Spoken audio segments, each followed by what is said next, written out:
আছে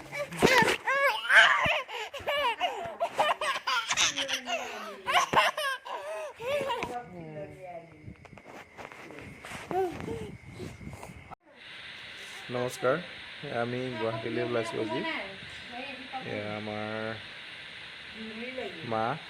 মায়ে বৰ মনতে কষ্ট পাইছে ছোৱালী লৈ যাম আমি লগতে ইমান ৰাতি বিয়লি ছোৱালীজনী 4 বছৰ হৈছে যিহেতু ইমান দূৰ ৰাস্তা মায়ে নিব নালাগে বুলিয়ে কৈছে কিন্তু আমাৰো উপায় নাই ছোৱালীৰ লগত লৈ নগ'লে আমাৰো মনটো বেয়া লাগে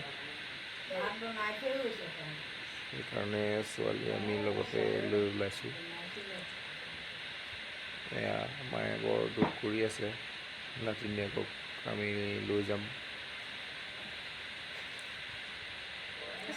এতিয়া মাৰ কথা চিন্তা কৰিলে আমি মনত কষ্ট পাওঁ আৰু ভাত নাখাওঁ মায়ে আকৌ দেখিছা যদি ছোৱালী এৰি থৈ যাওঁ আমিও শান্তি নাপাওঁ সেইটোতো গম পাইছোঁ আৰু নিজৰ চবফালে পৰিছে আৰু যদি এৰি যাবলগীয়া হয় যিহেতু আপোনালোকে গম পাইছে মানুহগৰাকী গৰ্ভৱতী আক্ৰান্ত হৈ আছে আমি এতিয়া বৰ্তমান GMCHৰ হস্পিটেলত চিকিৎসা কৰাই আছোঁ এতিয়া চিকিৎসা আৰম্ভ হোৱা নাই এতিয়া বৰ্তমান টেষ্টখিনি কৰিবলৈ দিছে টেষ্টসমূহ এতিয়া আমাৰ আদায় হৈছে আৰু 2টা ৰিপৰ্ট ল'বলৈ বাকী আছে পেট চিটি স্কেনৰ ৰিপৰ্টটো বাকী আছে আৰু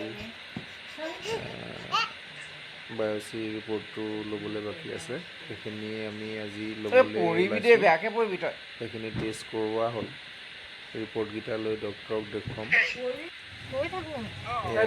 ঘৰৰ পৰা ওলালোঁ আমি এতিয়া আমি গোলাঘাট গৈ আছোঁ বৰ্তমান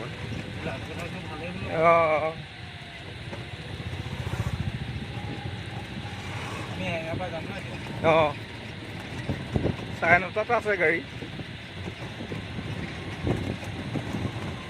এই মায়ে বৰ কষ্ট পায় নাতিনীয়েক যে আইতাকৰ নাতিনীলৈকে বৰ মৰম নহয় আপোনালোকক এতিয়া আমিও এৰিব নোৱাৰা হৈছোঁ আমাৰ যিহেতু মানুহগৰাকী কৰ্কট ৰোগত আক্ৰান্ত হৈ আছে GMC হস্পিটেলত চিকিৎসা কৰাই আছোঁ আৰু এতিয়া আমি এয়া 6 নম্বৰ বাৰ গুৱাহাটীলৈ গৈছোঁ ৰাতি এতিয়া 9 বাজিছে এয়া আমি আহি আছোঁ এৰেঙাপাৰ এয়া আমি এৰেঙাপাৰ পালোহি এতিয়া গাড়ী আহিব 10 বজাত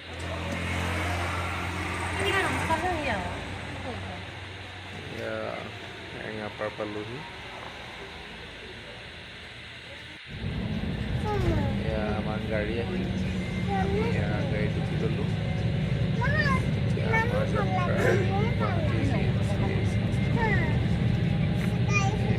পানী চানী খাই ল'লোঁ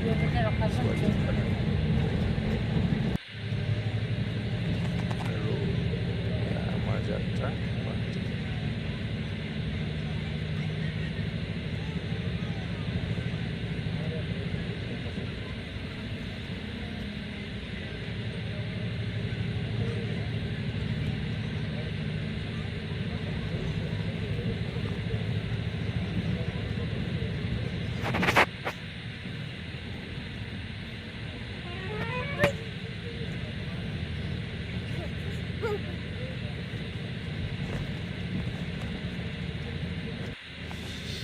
এয়া লাইটসমূহ বন্ধ কৰি দিছে এতিয়া ক'ব লাগে অকণমান মোবাইলটো চাৰ্জত লগাই লওঁ মোবাইলটো এয়া চাৰ্জত লগাই ল'লোঁ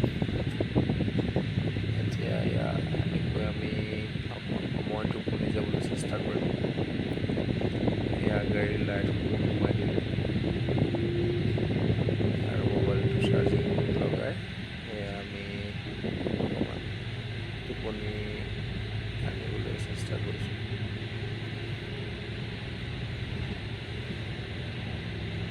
এয়া ছোৱালী আৰু মাক টোপনি গ'ল আৰু মোৰ মোবাইলটো চাৰ্জ ফুল হোৱাৰ কাৰণে মোবাইলটো উলিয়াই ল'লোঁ চাৰ্জাৰডাল সামৰি ল'লোঁ আৰু মাকৰ এয়া ছোৱালী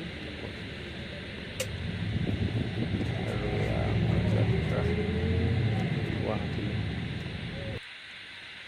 এয়া আমি বৰ্তমান গুৱাহাটী পালোহি গুৱাহাটী 7 বজাত উপস্থিত হৈ আমি অকণমান জিৰণি লৈছোঁ, যিহেতু গোটেই ৰাতিটো টোপনি খতি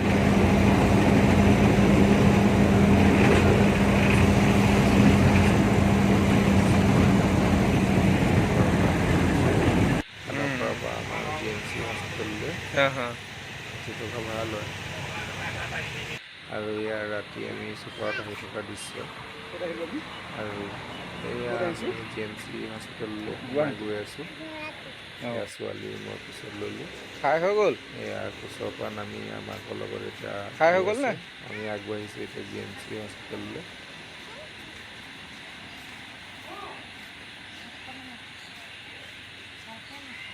আমি ক'ত আহিলোঁ শুন? গুৱাহাটী GMCH হস্পিটেল হয় না? আমি 2 নম্বৰ মহলালৈ গৈ ইও আছোঁ। মাকৰ লগত 2 একেবাৰে নম্বৰ বিল্ডিং। এয়া ছোৱালী আমাৰ আগবাঢ়িছে। ইও ক'ত গৈছা? ছোৱালী এতিয়া মাৰ 4 লগত? বছৰ হৈছে। মাকৰ লগত এয়া আহিব পৰা হৈ গ'ল আৰু। পঢ়িবলৈ হ'লে দিব দেই মাক। অসুবিধা হৈছে হয়তো ছোৱালীয়ে গমেই পোৱা নাই। পঢ়িবলৈ হ'লে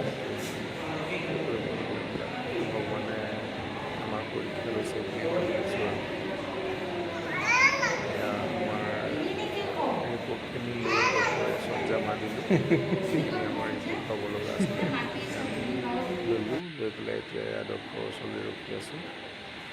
আমাৰ নেক্সট আমাৰ কোন তাৰিখে আমাক ডক্টৰে মাতিব আৰু আমাৰ ৰিপৰ্টখিনি চাই কি সিদ্ধান্ত লৈছে, চিকিৎসা কেনেকৈ আগবঢ়াব, সেইখিনি আমি জানিবৰ কাৰণে এতিয়া ডক্টৰৰ ওচৰতে ৰৈ আছোঁ। প্ৰায় 3মান বাজিছে এতিয়া।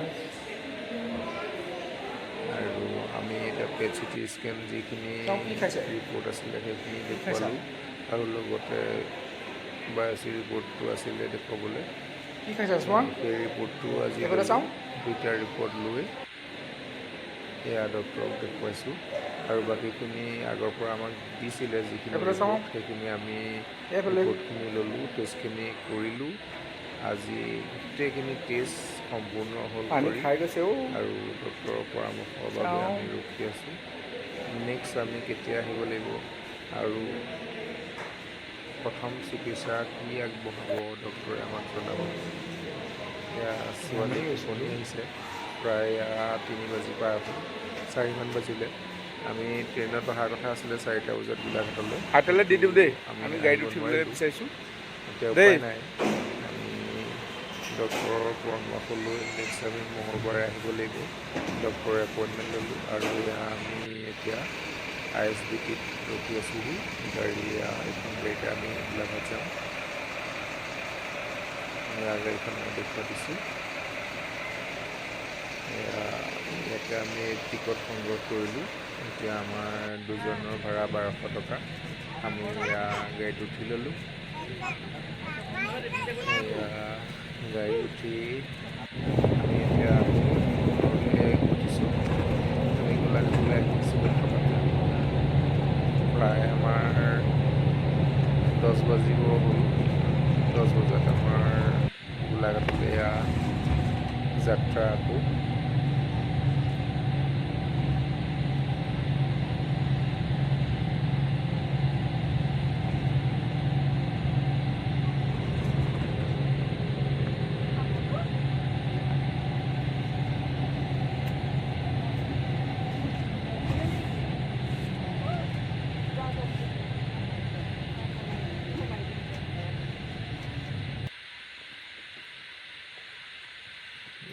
মাকৰ আৰু ছোৱালী টোপনি আহিব হ'ল, মইহে সাৰে আছোঁ।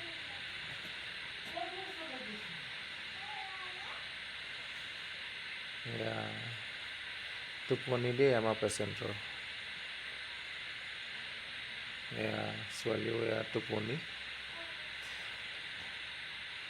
দিনটো বহুত কষ্ট হৈছে আৰু ৰাতিটো ভালকৈ টোপনিও যোৱা নাই। এতিয়া টোপনি ধৰিছে আৰু লাহে লাহে। ছোৱালীৰ টোপনিয়ে গ'ল, মাকৰো টোপনি আহিছে। ভালেই লাগিলে বাৰু আহি ন। আৰু এয়া আমি ৰাতিপুৱা হা? 4:30 বজাত গোলাঘাট পালোহি। গোলাঘাটত এয়া বৰষুণ দি আছে চিপচিপীয়া।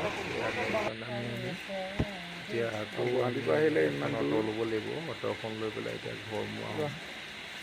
এতিয়া আমাৰ 13-14 কিলোমিটাৰ ৰাস্তা ঘৰলৈ যাব লাগিব। এয়া চিপচিপীয়া বৰষুণ, ছোৱালী মই লগতে লৈ আছোঁ।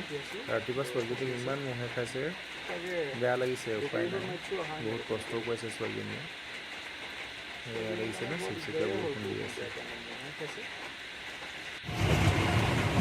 এয়া অট' আহি পালেহি। ঘৰলৈ এতিয়া বৰ্তমান আমি ঘৰলৈ আহি আছোঁ। বৰষুণ দি আছে চিপচিপীয়া। আৰু অকণমান স্মৃতি ৰাখিবৰ কাৰণে আমি GMCHত কেনেকৈ কৰ্কট ৰোগৰ চিকিৎসা আৰম্ভ কৰিছোঁ আৰু ইমানখিনি এতিয়া আগবাঢ়িছে।